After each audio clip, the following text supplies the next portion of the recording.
Hello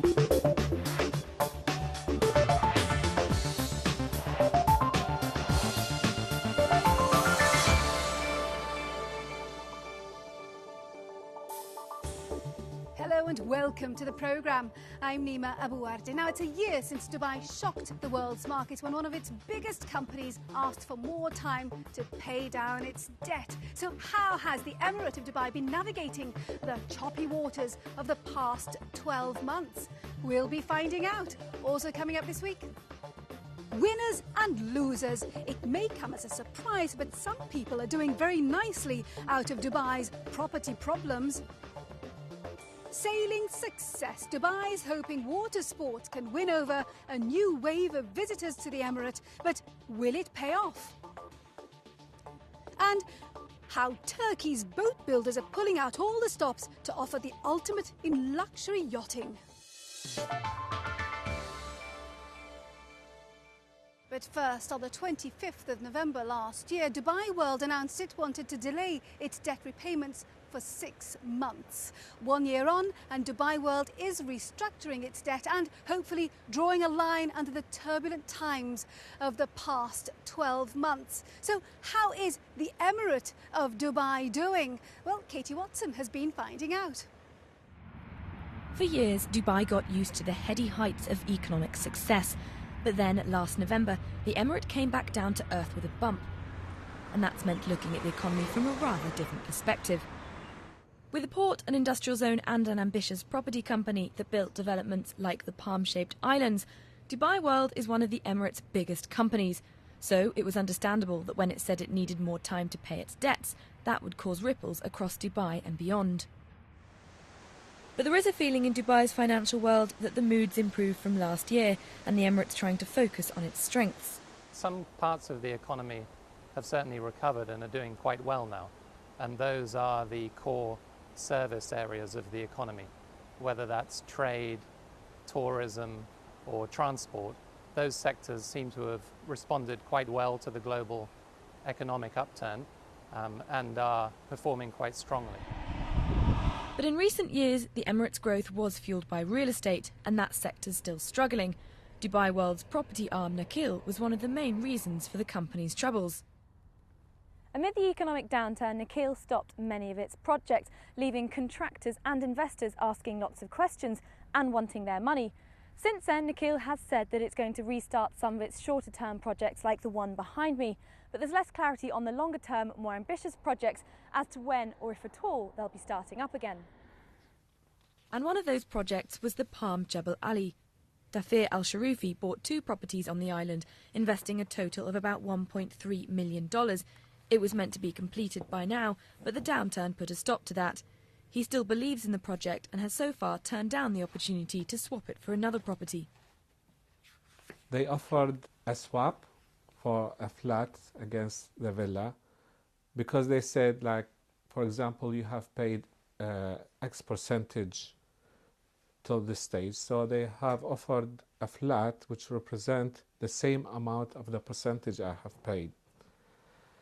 Having said that, I believe the flat that they have offered does not represent the percentage that they have paid, because when I checked in the market, I noticed that the flat maybe can get me 50% what I have paid. So that is an option which I think is not satisfactory.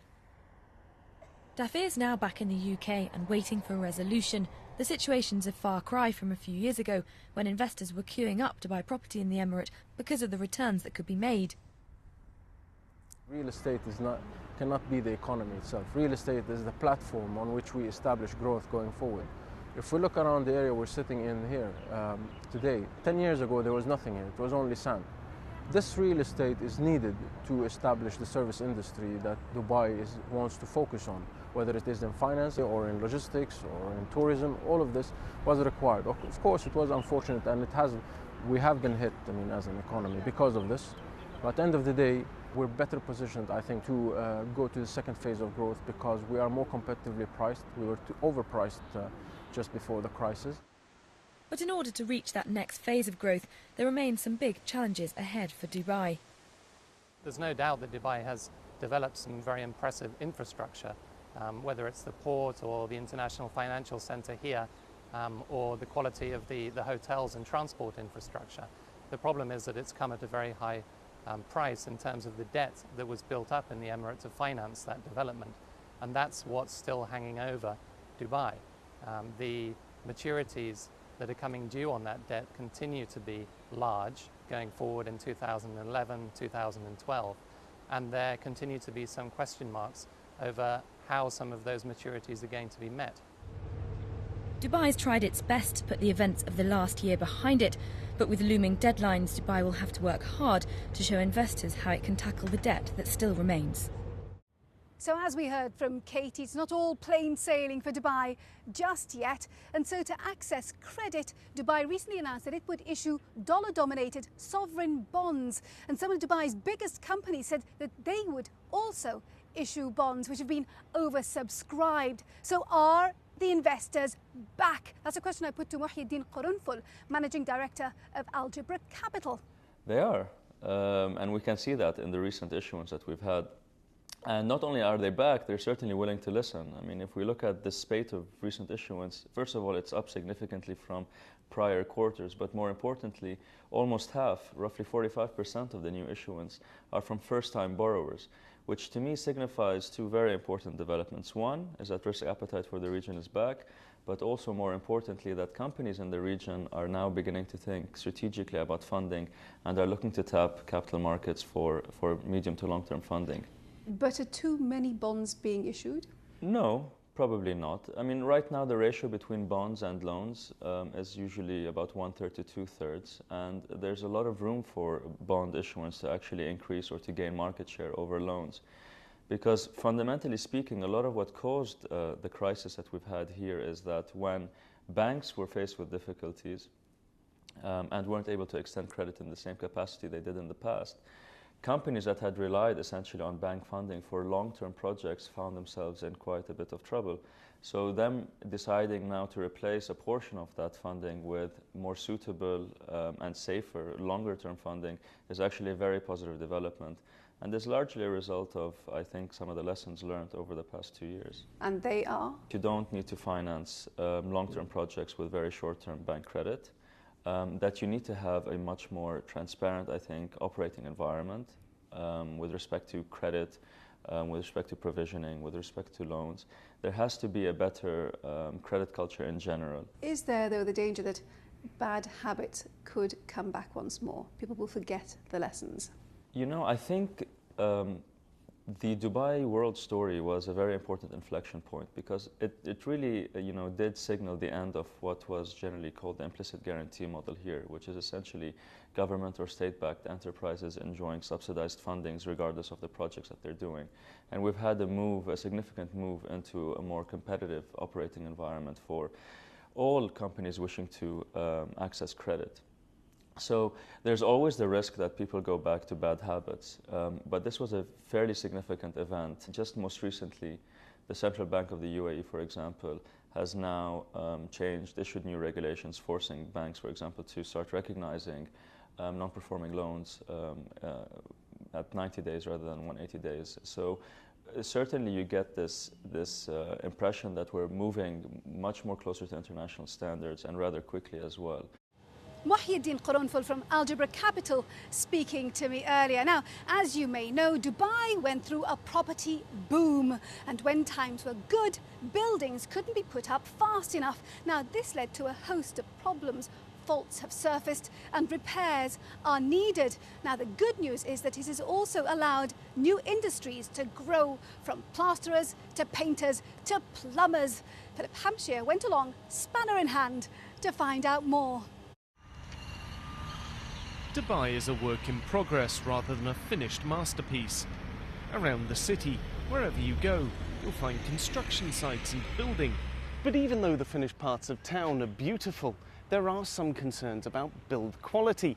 Many of the houses here are only 3 or 4 or 5 years old, and yet already, on some units, plaster's beginning to come away from the walls or crack. We're seeing air conditioning vents that are beginning to come out of the walls, or light bulb fixtures that are coming away from the ceilings. But no matter how much rapid construction has created problems, there are always solutions. And when there's money to be made from those solutions, a new industry can spring up.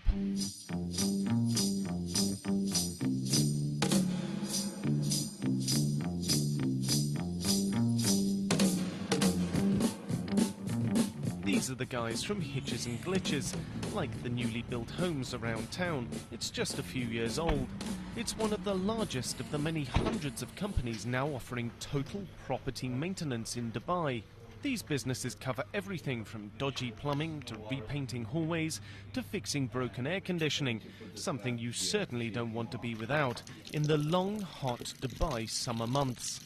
I think we were able to identify the real need of the residents, especially people who own freehold property.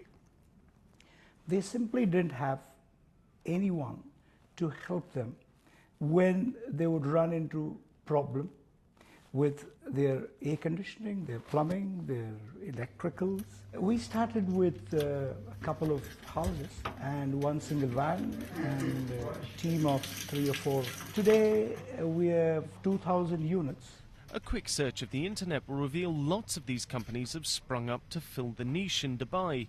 The industry is young and rapidly growing, providing plenty of room for consolidation and the opportunity for winners to export their companies around the region. There's even one called Jim'll Fix It. Hitches and Glitches is a clear winner from any property problems individuals might experience. However, it would be a mistake to think that all property owners in Dubai are unhappy, or that everyone has problems. Out on Dubai's famous Palm Island, they're still building houses. In some flats, there have been complaints that the maintenance companies aren't meeting all their commitments. But not all residents are unhappy. Take Donna Dempsey. She runs a local popular ballet school called Turning Point. She provides many of her teachers with flats as part of their pay, so owns several properties. She also has her own home on the Palm Island. Despite owning lots of apartments in Dubai, she's never had any serious problems. Well, our experience is very good, actually. Our house isn't falling apart. We haven't had any issues with maintenance. Of course, it's our own villa, so we have to maintain it ourselves. And if the air conditioning needs servicing, we pay for that. But you would do that with any house that you owned. The places that we've chosen to buy in are places that have been well built, with developers that are strong developers. One is an Emaar developer and the other one is Aldar. So we were quite careful which developer we chose to buy properties through, and I think that is a very important thing you have to consider when you're buying property in this area. It all goes to show, whether you're living on the Palm Island or in one of Dubai's many sky-rise apartments with panoramic views, for every potential problem and loser from the Dubai property situation, there are potential winners and gainers as well. Philip Hampshire reporting there. Right, we're going to take a short break now. When we come back, we'll be finding out how Turkey is making the most of the super yachting industry.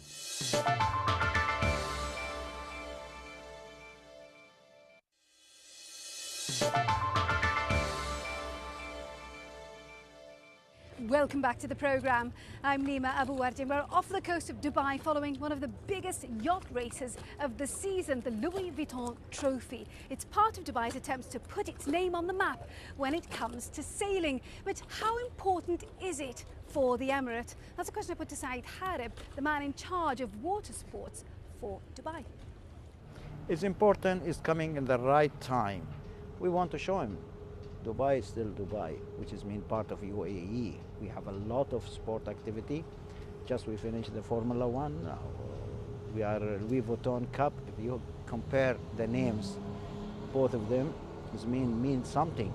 And to be world, take the destination, and to come to race here in the UAE, once in Abu Dhabi, now in Dubai, is mean a lot. So how is it good for business?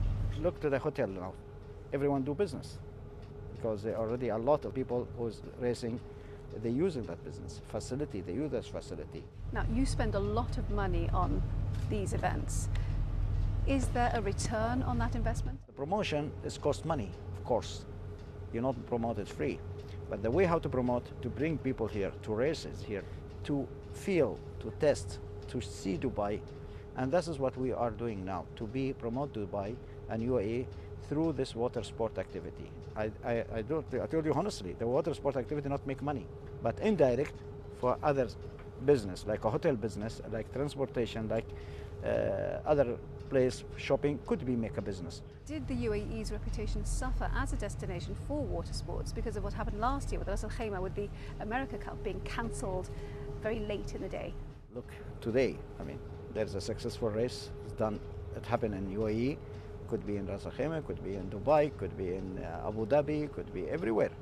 And I feel sorry for the decision by the team is not racing in Ras Al Khaimah, and they make a big mistake.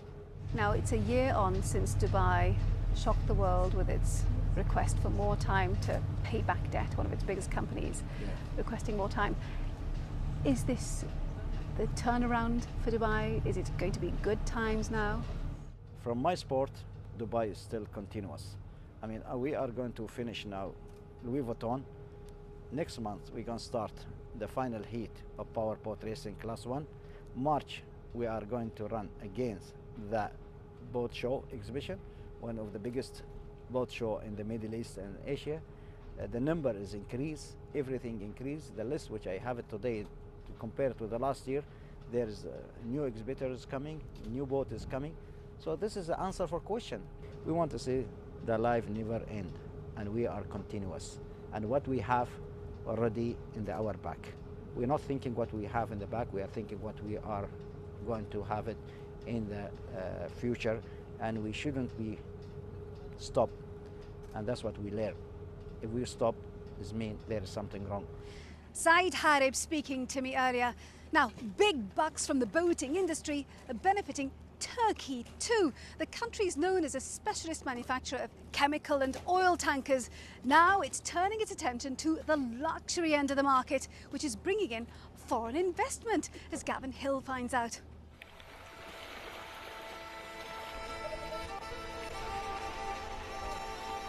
It's an idyllic setting. Local people enjoying a day at the beach. This is Göcek, near Dalaman, on Turkey's southern coast, a haven for the locals and for some of the world's richest people too. But you won't find this shoreline dotted with five-star resorts. The luxury accommodation here is to be found out on the water. Whether it's charters of Turkey's wooden sailing ketches, the Gulet, or private ocean-going palaces, Turkey doesn't just attract super yachts, it's one of the world's largest manufacturers of them. We are not looking to our job as a 100% businessman, because this is art. So art is different, you know. First you have to create something, then you can start to talk about money. This 24-metre motor yacht Ghost is being custom built for a client from Manchester, England, at the cost of $2.5 million.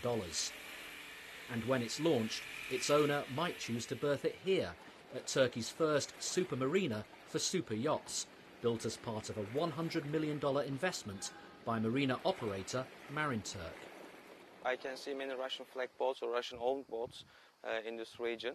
Not much as Russians, some from Middle East, Lebanon, Egypt, some from Arabian countries. Up the coast is Bodrum, famous for its mass tourism, but perhaps less well known as the birthplace of boat building in Turkey. Its yards are seeing more clients from the Middle East and China, for whom size matters. My last client for the 57-meter was a Chinese. Before, I built a boat for a Russian client, 50 meters. And just before that, I built a boat for an Arab client. So I'm not sure if there's a shifting of purchasers from Europe to Asia, but this is my case. Turkey is now the third largest manufacturer of super yachts after the US and Italy.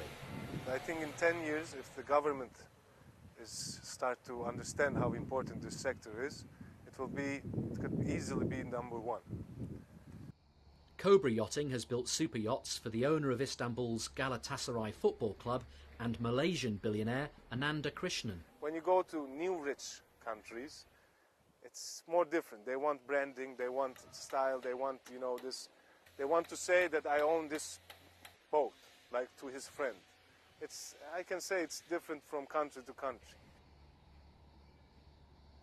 With the geographical positioning of the country between Europe and Asia, it's well positioned to move markets from east to west. And currently we're seeing a bigger influx of investment from the east rather than west, and more so over the last 2 years. And in spite of the global recession, the super yacht industry here seems to be surviving very well and growing. At Bodrum, one boatyard is investing $6.5 million in a dry dock, especially for super yachts. We just ordered Turkey's biggest travel lift, a mobile boat hoist, which is 450 tons, where we can hoist boats up to 50 meters. Turkey's boat builders are weathering the global downturn, and they anticipate super yachts, perhaps the ultimate status symbol, will always be a luxury tycoons can afford. I think the clients are going to become more price conscious. But toys are toys, you know, they're going to buy them.